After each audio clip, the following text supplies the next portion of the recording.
Vegan leather. दोस्तों ये जो टॉपिक है ना अपने काफी ज्यादा सेंसिटिव टॉपिक है। भले स्मार्टफोन को देखने में ये लग रहा होगा कि यार स्मार्टफोन ही तो है, इसके बैक कवर में लग गया तो क्या ही बड़ी बात हो गई, और ज्यादातर लोग इस वीडियो को देखेंगे भी नहीं।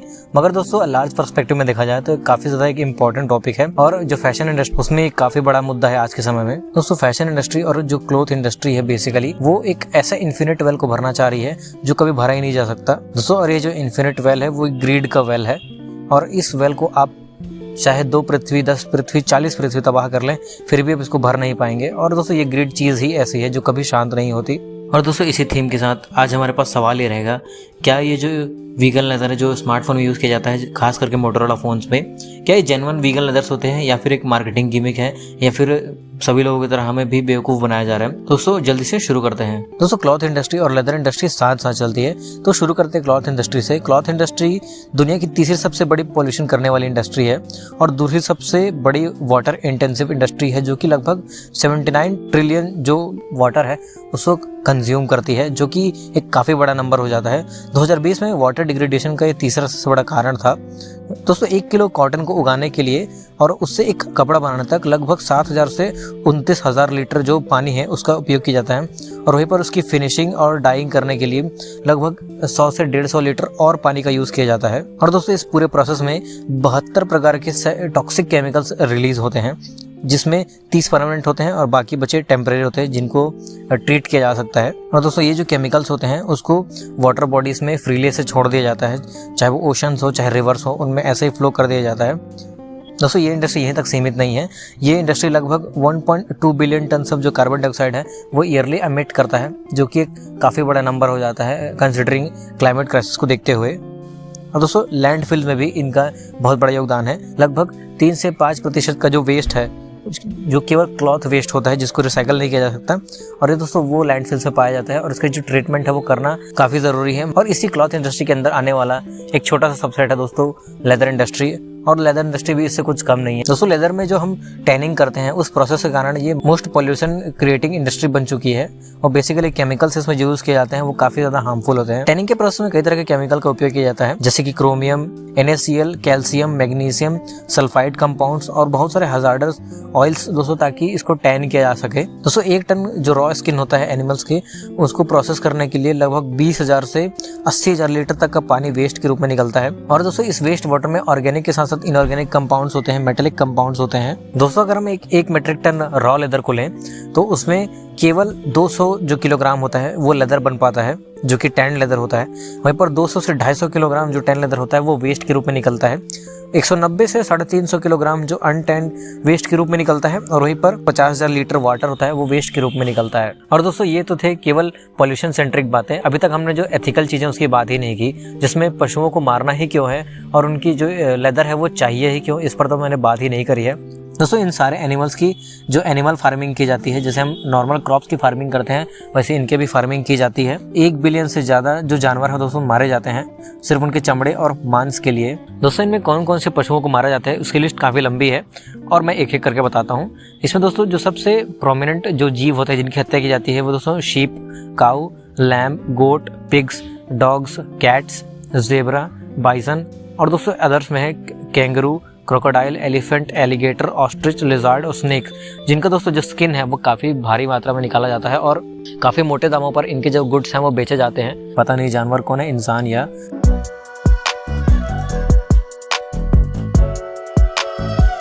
आर्टिफिशियल लेदर की जो इंडस्ट्री है वो काफ़ी पुरानी है, और इस इंडस्ट्री को लगभग 100 साल से भी ज़्यादा हो चुके हैं। इसको सबसे पहले इसको ऑफिशियली मैनचेस्टर इंग्लैंड में ट्रेडमार्क किया गया था। ये जो आर्टिफिशियल लेदर था वो सबसे पहले हमें सेल्यूलोज नाइट्रेट के एक केमिकल कंपाउंड होता है उसके बना हुआ हमें पता चला। दोस्तों ये जो कंपाउंड होता है वो हाईली फ्लेमेबल कंपाउंड होता है, और इस कंपाउंड को गन पाउडर यानी कि जो हम बारूद देखते हैं उसके रिप्लेसमेंट के तौर पर यूज किया जाता था पहले। और दोस्तों सेल्यूलोज नाइट्रेट से जो आर्टिफिशियल लेदर बनाने का प्रोसेस है वो काफी सिंपल था। सेल्यूलोज नाइट्रेट को कपड़े के ऊपर डाला जाता था, उसके उस नाइट्रेट के सॉल्यूशन में कपूर का तेल और कुछ और अल्कोहल के साथ मिक्स करके ये फैब्रिक पूरी तरह तैयार किया जाता था। इसे शुरू में फर्नीचर की जो अपहोल्स्ट्री होती है उसमें बुक बाइंडिंग के रूप में सबसे शुरुआती में यूज किया जाता था, मगर 1920 1920 के बाद कार इंडस्ट्री में जो ब्रिटिश मोटर कंपनीज थे उनके द्वारा इस मटेरियल को जो एक्सपेंसिव लेदर हुआ करते थे उसके अल्टरनेटिव के रूप में यूज किया जाने लगा धीरे धीरे। दोस्तों उस समय रेलवे भी एक इमर्जिंग ट्रांसपोर्टेशन का साधन निकल के आ रहा था और दोस्तों इस पे भी जो उनकी सीट्स होती है इनमें धीरे धीरे यूज किया जाने लगा।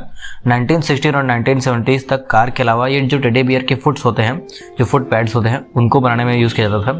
दोस्तों एक छोटी सी कहानी है इस पे कि जो ब्रिटिश जो रेलवेज होते थे उनमें एक बार आग लग गया था। उसका जो रीज़न है उन्हें पता चला कि सीट के नीचे जो इलेक्ट्रिकल वायर्स होते हैं उनमें से कोई कट गया था और इस लेदर के संपर्क में आने से वो पूरा का पूरा बोगी ही उड़ गया। बेसिकली उसमें सारी जगह आग लग गई। तो इस कारण दोस्तों इस लेदर को बैन करने का जो प्रोसेस है वहाँ से शुरू हो चुका था। मगर दोस्तों समय के साथ धीरे धीरे नए मटेरियल्स आते गए और इस रिस्की मटेरियल को 2005 में पूरी तरह खत्म करवा दिया गया, जो कि अपनी जो लाइफ है वो जी चुका था फिर भी। और दोस्तों कई ऑनलाइन बेस्ड कंपनीज हैं जिससे रिलेटेड मटेरियल्स बनाती है, मगर ये काफ़ी नीश मार्केट हो चुका है और ये ऑब्वियसली अब बहुत ज़्यादा हार्मफुल भी है। अब दोस्तों ये तो थी 1920s में ब्रिटेन में क्या चल रहा था और वो क्या कर रहे थे। 1920s में दोस्तों अमेरिका भी नए नए तरह के जो आर्टिफिशियल लेदर्स हैं उनको टेस्ट कर रहा था और नए नए तरह के जो लेदर्स हैं उनका जन्म हो रहा था। और दोस्तों एक सबसे जो पॉपुलर आर्टिफिशियल लेदर है जो यूएस में बना, जिसे दोस्तों बायरन हंटर द्वारा बनाया गया था, जो कि उस समय यूनाइटेड स्टेट रबर कंपनी के सीनियर केमिस्ट थे। दोस्तों उन्होंने एक आर्टिफिशियल रबराइज्ड लेदर बनाया और अभी तक हमारे पास रबर का यूज आर्टिफिशियल लेदर में देखने को नहीं मिलता। दोस्तों ये जो कंपोजिट नेटेड फैब्रिक होता है उसको बैक में और उसके ऊपर पॉलीविनाइल क्लोराइड की कोटिंग से उसको एक्सपैंड किया गया कपड़े को और दोस्तों इस पूरे मटेरियल को नॉग हाइड नाम दिया गया। और दोस्तों काफी फेमस आर्टिफिशियल लेदर है जो कि उन दिनों फेमस हुआ करता था। दोस्तों इस मटेरियल को ऑटोमेटिव इंटीरियर्स, लगेज और अपहोल्स्ट्री में काफी ज्यादा यूज किया जाने लगा। और दोस्तों नॉग हाइड से बने कई प्रोडक्ट्स आज भी मिलते हैं और आप उन्हें ऑनलाइन परचेज भी कर सकते हैं। फिर दोस्तों इतिहास में एक नया बदलाव आता है। वर्ल्ड वॉर 2 शुरू हो चुका है और इस दौरान जो मीट, डेयरी प्रोडक्ट्स जैसे कि चीज, butter, fats, jam, eggs, tobacco, sugar के साथ साथ जो लेदर है उस पर दोस्तों जर्मनी में राशनिंग की जा रही थी, यानी कि काफ़ी कम लिमिटेड में बांटा जा रहा था दोस्तों, क्योंकि इसकी जो प्रॉपर सप्लाई थी वो नहीं हो पा रही थी। दोस्तों ये जो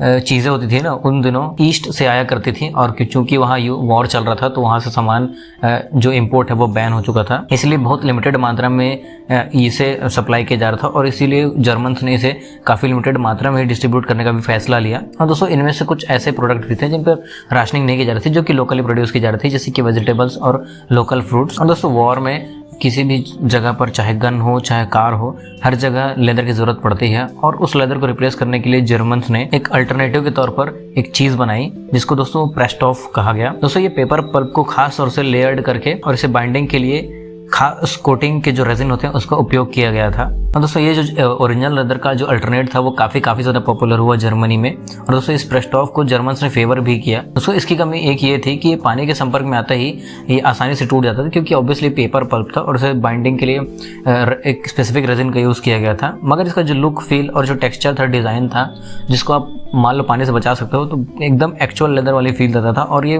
वॉर में काफ़ी ज़्यादा सहायक भी साबित हुआ है जर्मन्स के लिए। और दोस्तों इस प्रेस्टॉफ से बने कई प्रोडक्ट्स जर्मन्स ने यूज़ किए, जैसे कि binocular holder, straps, saddles, equipment belts, cap visors, pistol holders etcetera etcetera. और दोस्तों ये जो प्रोडक्ट्स थे वो सालों साल चलते थे, लगभग 40 से 50 साल तक रिपोर्ट किया जाता है और अभी भी कई प्रोडक्ट्स ऐसे हैं जो यूज़ किए जा सकते हैं, यूजेबल कंडीशन में है। और दोस्तों कई प्रोडक्ट ऐसे भी थे जो प्रेस्टॉफ से नहीं बनाए जा सकते, जैसे कि शू, अदर फुटवेयर्स जैसे कि सैंडल्स वगैरह, क्योंकि दोस्तों ऑब्वियसली पानी पड़ते ही ये खराब हो जाते हैं और ये पहली चीज़ें होती हैं जो पानी के संपर्क में आती हैं। ये जो शूज़ वगैरह हुआ करते थे वो ओरिजिनल लेदर से बनाया जाता था। तो दोस्तों इस लेदर की स्कार्सिटी के कारण अब हमारे पास पीवीसी और पॉलीयूरेथीन जैसे जो केमिकल कंपाउंड होते हैं उनसे जो बने भारी मात्रा में प्रोडक्ट्स हैं वो यूज़ किए जाने लगे और इसे दोस्तों कंपनी या इंडस्ट्रीज़ ने आर्टिफिशियल लेदर या फॉक्स लेदर नाम दिया। दोस्तों पीवीसी 1960s में काफ़ी पॉपुलर लेदर अल्टरनेटिव था। दोस्तों ये सस्ता था, वर्सेटाइल था और इसके जो फील भी है वो एक्चुअल लेदर जैसी हुआ करती थी और इसे आप कुछ भी मोल्ड करके बनाया जा सकता था, कुछ भी प्रोडक्ट इसे बना सकते थे, चाहे आप ड्रेसेस हो, चाहे आप व्हीकल की अपहोल्स्ट्री हो, चाहे गन होल्डर हो, चाहे कुछ भी चीज़ जो एक वॉर में यूज़ होती है या फिर डेली लाइफ में यूज़ होती है, सब जगह इसको यूज़ किया जाता था। और दोस्तों काफ़ी वर्सेटाइल जो अल्टरनेटिव है ये निकल के आए और काफ़ी पॉपुलर भी हुआ।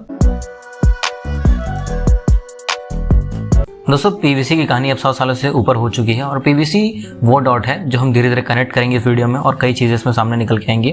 दोस्तों इसका जो सबसे पहले जो सिंथेसिस किया गया था वो एक जर्मन केमिस्ट के द्वारा किया गया था जिनका नाम था यूजिन बर्मैन। ये दोस्तों जो सिंथेसिस है वो 1872 में किया गया था। और दोस्तों सिंथेसिस का मतलब होता है कि किसी और दो चीन प्रोडक्ट को मिला करके एक तीसरा प्रोडक्ट निकल आना दोस्तों। मगर इसे ऑफिशियली 1913 में German inventor Friedrich Heinrich August Klatte द्वारा पेटेंट करवाया गया।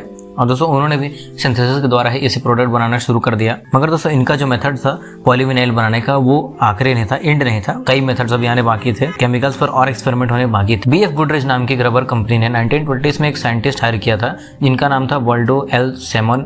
इनका काम था पहले सिंथेटिक रबर बनाने का था।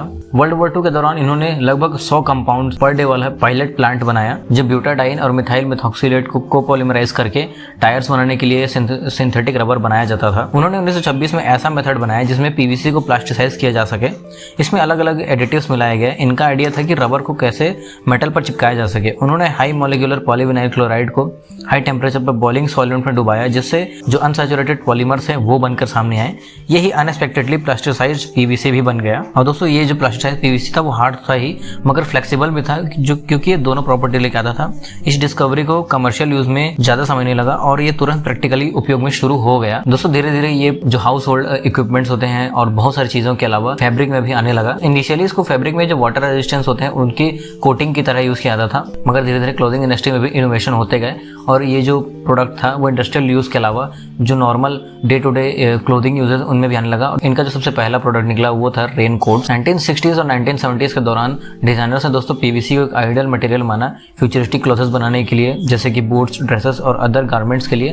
दोस्तों एक डिजाइनर थे रैको रबाने। उन दिनों फैशन डिजाइनर थे। उन्होंने 12 अनवेरिएबल ड्रेसेस बनाई जो कि समझ लो क्लॉथ इंडस्ट्री का प्रोटोटाइप जो प्लास्टिक और मेटल से बने थे और उनके ड्रेस दोस्तों काफी फ्यूचरिस्टिक लगते थे। पियर कार्डिन, एंड्रिक कोरियस, रूडी गैनरिच जैसे कई डिजाइनर्स हैं दोस्तों जिन्होंने पीवीसी पर अपने कपड़े निकाले जिनमें दोस्तों बेसिक ड्रेस तो थी ही लेकिन उसके साथ साथ विनाइल बूट्स, हेलमेट्स, गॉगल्स और ऐसे एक्सेसरीज भी साथ में आती गई। दोस्तों इन डिजाइनर्स को स्पेस एज डिजाइनर्स भी कहा जाता है क्योंकि उन दिनों रशिया और यूएस के बीच में जो स्पेस वॉर चल रही थी कि कौन पहले चांद पर पहुंचेगा। इन दिनों हमारे पास कई कलेक्शन भी सामने आए जैसे बारबरेला 1968 में पैको रबाने द्वारा बनाया गया था जो, और 1975 में 1999 आया जो कि रूडी गैनरिच द्वारा बनाया गया था। 1963 में कॉस्मो कॉर्प नाम का जो पूरा डिजाइन कलेक्शन है वो सामने आया जिसको पियरे कार्डिन द्वारा बनाया गया था। इस समय ये शेप, साइज, जेंडर, डिजाइन पर भारी एक्सपेरिमेंट चल रहे थे और नए नए प्रोडक्ट देखने को हमें लगातार मिलते जा रहे थे। दोस्तों पीवीसी का एडवेंट इतना खतरनाक था कि मिड 1990s तक पीवीसी यंग जो फैशन इंडस्ट्री होती उसकी पहचान बन चुकी थी जैसे आज स्नीकर्स हुआ करते हैं। उन दिनों दोस्तों presenters, models, actresses, singers, actors सारे पीवीसी वाले जैकेट्स, शर्ट्स, ट्राउजर्स और जूते और बहुत सारी जो एक्सेसरीज हैं वो पहनते हुए नजर आते थे। उन दिनों एक काफी बड़ा फैशन स्टेटमेंट भी हुआ करता था ये। अर्ली 2000s में इन्वायरमेंटल क्रिटिसिज्म के चलते इंडस्ट्री पर काफी ज्यादा प्रेशर आने लगा और जो क्रिटिसाइज है वो काफ़ी ज़्यादा हाई लेवल पर पहुंच गया। पहले ये मटेरियल काफ़ी ज़्यादा पॉपुलर हुआ मगर अब इसके जो इन्वायरमेंटल इम्पैक्ट्स को देखते हुए काफ़ी ज़्यादा बैकलैश मिला और जो डिज़ाइनर्स हैं उन्होंने अल्टरनेट मटेरियल पर शिफ्ट करना शुरू किया जो कि लेदर या पीवीसी तो ना हो और उसके अलावा कुछ भी हो। तो उसके ऊपर उन्होंने रिसर्च शुरू की और इसी रिसर्च के दौरान दोस्तों उन्हें पॉलीयूरेथीन मिला जो कि पीवीसी से लेस हार्मफुल था और टेक्सचर और फील जो था वो पूरा लेदर वाला था। बेसिकली ये पीवीसी का ना सॉफ्ट वर्जन कह सकते हो। पॉलीयूरेथीन कोई आज का मटेरियल नहीं है। पॉलीयूरेथीन को 1930s में ही खोज लिया गया था IG फार्बन कंपनी द्वारा और इन 1950s में इसका कमर्शियल यूज शुरू हुआ क्योंकि दोस्तों उन दिनों बहुत ज़्यादा एक्सपेरिमेंट्स करने पड़ते थे कि आप कमर्शियली कैसे केमिकल्स को यूज़ कर सकें जैसे कि पीवीसी के केस में भी था। दोस्तों पॉलीयूरेथीन का जो एप्लीकेशन है ना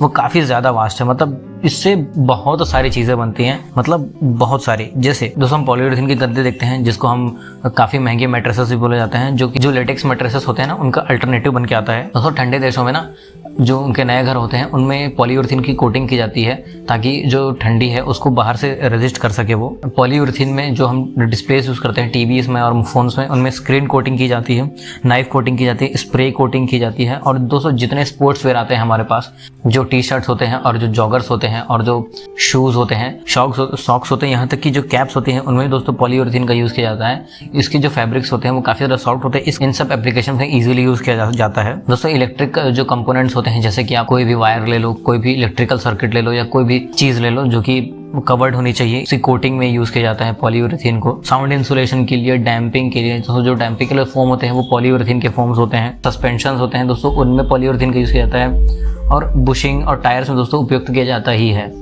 और यही नहीं, हमारे पास जो फॉक्स लेदर है या फेक लेदर जो निकल के आता है, जिसमें पीयूसी या पॉलीयूरेथीन का उपयोग करके फैब्रिक बनाए जाते हैं। और यही नहीं, हमारे पास जो फॉक्स लेदर या फेक लेदर होता है दोस्तों, जो अभी हमारे पास निकल गया है, उसमें उससे भी जितनी चीज़ें बनती हैं वो पीवीसी या पॉलीयूरेथीन का उपयोग करके ही बनती हैं। उस पर जितने फैब्रिक होते हैं वो यही होते हैं बेसिकली। पॉलीयूरेथीन का उपयोग आज ज़्यादातर उन कपड़ों में यूज़ किया जाता है जिनमें स्किन कॉन्टैक्ट ज़्यादा होता है, जिससे इसमें पीवीसी की तरह डाइऑक्सिन्स या प्लास्टिसाइजर्स नहीं होते पॉलीयूरेथीन्स में। इसलिए इन्हें furniture cover, shirts, artificial leather, gloves, knee caps, shoulder pads, footwear etcetera, हर क्लोथिंग ब्रांड पॉलीयूरेथीन का यूज़ करके अपने इको फ्रेंडली प्रोडक्ट्स निकाल रहे हैं। 2010 के बाद तो जो फैशन इंडस्ट्री में नया ट्रेंड देखने को मिलता है वो दोस्तों इको फ्रेंडली सस्टेनेबल क्लोथिंग बनाने के लिए है।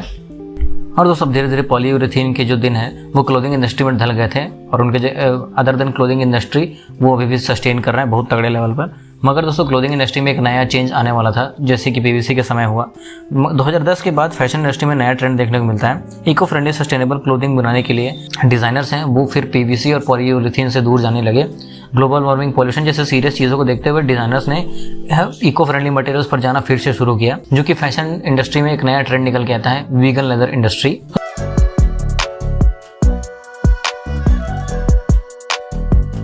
वीगन लेदर का मतलब ये होता है कि वो लेदर जो एनिमल हार्म से या फिर एनिमल की स्किन से ना बना हो। अब दोस्तों यहीं पर ना हमारे पास दो चीज़ें निकल के आती हैं, क्योंकि वीगन लेदर के समय पे एनिमल का जो अल्टरनेट माना जा रहा था वो प्लांट था, और जो कि अभी भी माना ही जा रहा है। अब हमारे पास दो चीज़ें निकल के आती हैं कि वीगन लेदर हम किसे कहें, वो जो सिंथेटिक लेदर है या सिंथेटिक जो ऑयल बेस्ड है वो, या फिर हम प्लांट बेस्ड जो चीज़ें बना रहे हैं वो। अब दोस्तों वीगन लेदर इंडस्ट्री के जन्म लेने से ना एक बड़ा जो मार्केट है वो खड़ा होता है। जो प्लांट बेस्ड प्रोडक्ट्स होते हैं या फिर वेस्ट बेस्ड जो प्रोडक्ट्स होते हैं उनका हमें एडवांटेज देखने को मिलता है, और बहुत सारे दोस्तों जो प्रोडक्ट्स हैं वो निकल करके आते हैं वीगन लेदर इंडस्ट्री में, जो कि सिंथेटिक लेदर से बिल्कुल ही अलग है, और ये काफ़ी ज़्यादा इको फ्रेंडली हो जाते हैं। और दोस्तों यहीं पर ना एक डिसीजन मेकिंग फैक्टर बन जाता है, और वीगन लेदर जो इंडस्ट्री वो दो वर्गों में बढ़ जाती है।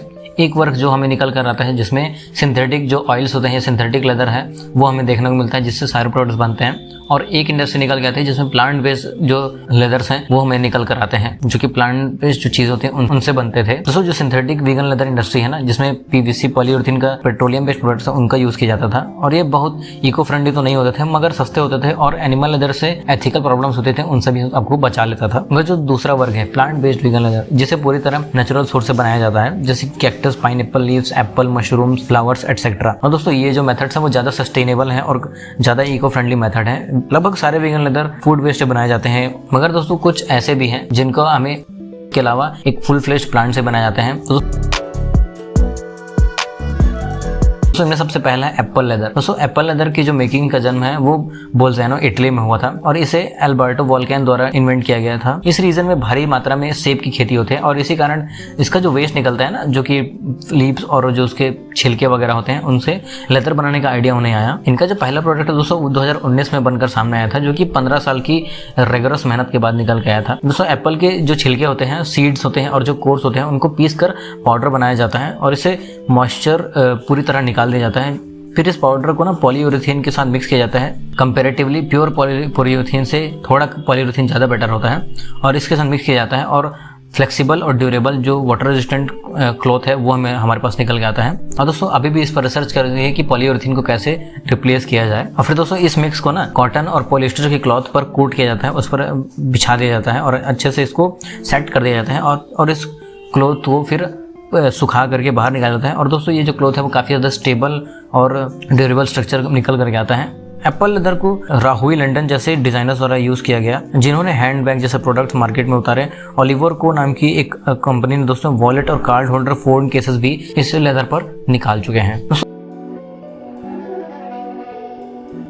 अगला लेदर आता है हमारे पास कैक्टस लेदर। दोस्तों कैक्टस लेदर को प्राइसी पियर जो कैक्टस है उससे बनाया जाता है, जो प्रमुखतः मैक्सिको में पाया जाता है। इस लेदर को मैक्सिको की डेजर्टो नाम की कंपनी द्वारा बनाया जाता है दोस्तों, जिसे एरियन लोपेज एल राडे द्वारा बनाया गया, और मार्तेज कैसेवरेज द्वारा मिलकर बनाया गया। 2 साल की रिसर्च और डेवलपमेंट के बाद दुनिया का जो पहला कैक्टस बेस्ड लेदर था वो हमारे पास सामने निकल के आया, जो किसे इटली के मिलान शहर में 2019 में शोकेस भी किया गया। दोस्तों एक मैच्योर कैक्टस को लगभग 200 लीटर का जो पानी है वो चाहिए होता है, और जो कि दोस्तों ये जो प्लांट है वो ह्यूमिडिटी और सॉइल से खुद ही खींच लेता है। और इन मैच्योर कैक्टस को पहले साफ किया जाता है और जो इम्प्योरिटीज और डर्ट्स है उनको निकाला जाता है, फिर उसे पीस करके पल्प बनाया जाता है, फिर पल्प को धूप में सुखाया जाता है और पल्प को सुखाने के बाद इसे पाउडर में तब्दील किया जाता है और उस पाउडर को उनकी जो खुद की प्रोप्राइटरी फार्मूला है उसके साथ मिक्स किया जाता है और फिर उसे कैक्टस लेदर में बदल दिया जाता है। कैक्टस का जो फील और लुक होता है और जो लाइफ स्पैन होता है वो ऑलमोस्ट एक कन्वेंशनल लेदर जैसा होता है। और दोस्तों ये जो इंडस्ट्री है ना वो अभी भी अर्ली स्टेजेस में है और इसका जो भविष्य है वो काफी ज्यादा ब्राइट नजर आ रहा है मुझे अभी से ही। दोस्तों ये जो इंडस्ट्री है ना वो अभी इन्फेंसी स्टेज में है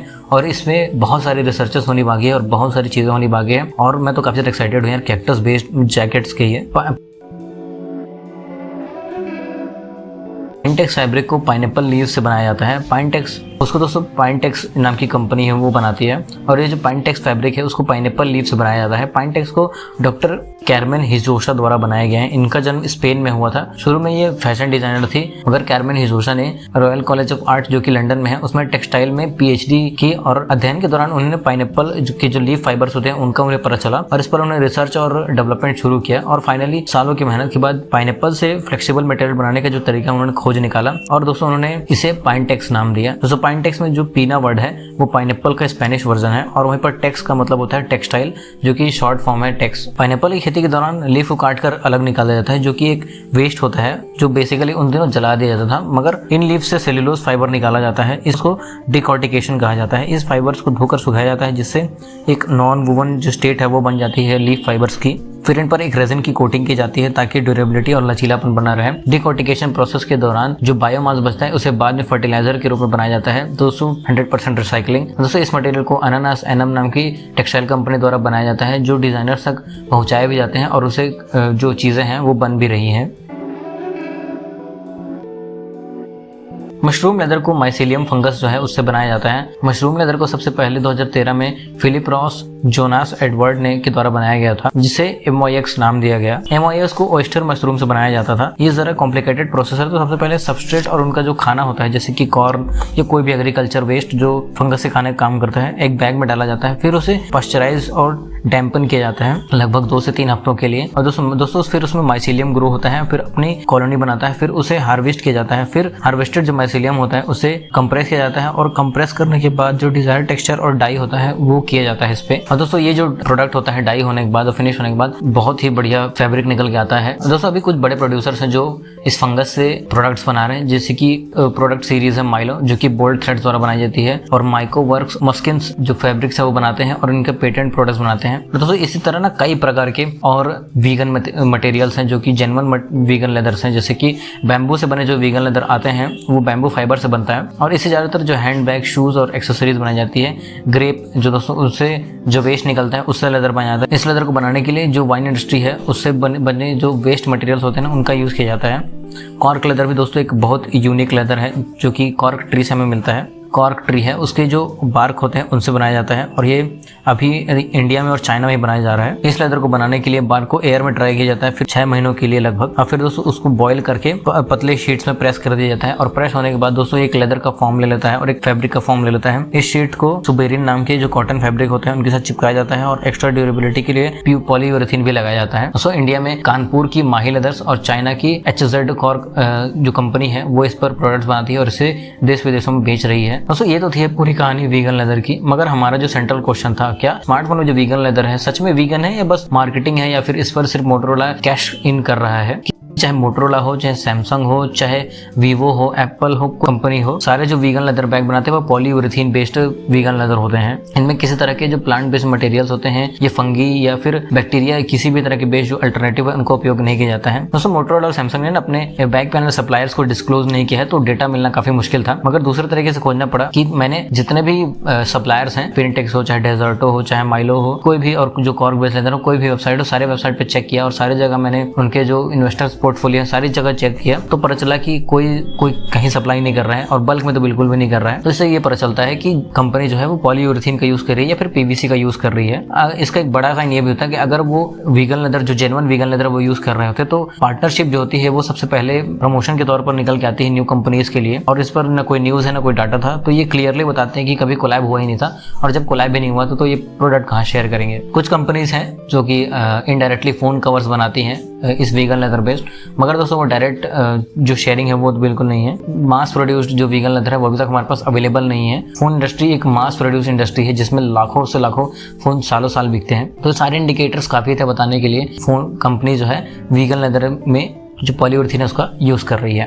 और दोस्तों इसका एक सबूत और भी आप मान सकते हो कि जो प्लांट बेस्ड वीगन लेदर रहते हैं ना उनमें कलर करना बहुत मुश्किल होता है, और उनमें कलर लाना भी बड़ा मुश्किल होता है क्योंकि उनके अपना ही कलर होता है, टेक्सचर होती है, फील होती है। जो वीगन लेदर है ना, जेन्युइन वीगन लेदर, वो काफी महंगी इंडस्ट्री है। अभी प्रोडक्ट बनाने को काफी महंगा पड़ेगा। ड्यूरेबिलिटी लाना भी बड़ा मुश्किल है प्लांट बेस्ड वीगन लेदर में, खास करके इलेक्ट्रॉनिक जो गैजेट्स होते हैं उनके लिए। और दोस्तों वो कई बार मैं देख रहा था वीगन लेदर जो होता है ना, जो रियलमी के फोन आते थे उनमें दोस्तों जो वीगन बैग होते थे वो पील ऑफ हो जाती थी। दोस्तों ये भी एक बड़ा साइन है कि जो पॉलीयूरेथीन है वो यूज किया गया है वीगन बैग बनाने के लिए, क्योंकि पॉलीयूरेथीन की प्रॉपर्टी होती है कि कुछ समय बाद धीरे धीरे उड़ना शुरू हो जाता है। और इसी के साथ दोस्तों जो पॉलीयूरेथीन और पीवीसी बैग से जो जितने भी वीगन लेदर बेस्ड फोन्स है ना, उनको हम इको फ्रेंडली कैटेगरी में तो बिल्कुल नहीं डाल सकते। हाँ, वीगन लेदर की कैटेगरी में डाल सकते हैं, क्योंकि वो जो वीगन लेदर की श्रेणी है बिना एनिमल हार्म के प्रोडक्ट्स बना रहे हैं वो बिल्कुल सही है और इस कैटेगरी में हम डाल सकते हैं, मगर वो इको फ्रेंडली मेथड्स तो बिल्कुल नहीं है। तो बस आज वीडियो में इतना ही, मिलते हैं नेक्स्ट वीडियो में।